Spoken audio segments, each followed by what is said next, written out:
இந்த இடத்துல இருக்கிறது ஒரு பெரிய ராட்சத கொக்கு. நான் கூட பின்னாடி இருந்து பார்க்குறப்ப ஒரு பெரிய மீன் தான் படுத்திருக்கோம் அப்படின்னு நினச்சேன். ஆனால் ஒரு பெரிய ராட்சத கொக்கு. இந்த ராட்சத கொக்குக்குள்ளே கூட நம்ம போகிறோம்.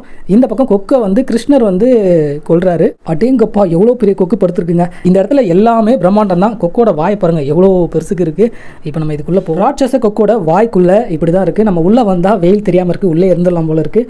இங்கே வந்து காளியோட சிலை வச்சுருக்காங்க. ரொம்ப பெருசாக இல்லை, சின்னதாக தான் இருக்குது. ஆனால் பார்க்கவே பயங்கரமாக இருக்குது. அங்கே பாருங்களேன், தலையை வெட்டி கையில் வச்சுருக்கிற மாதிரி ஒரு காளி.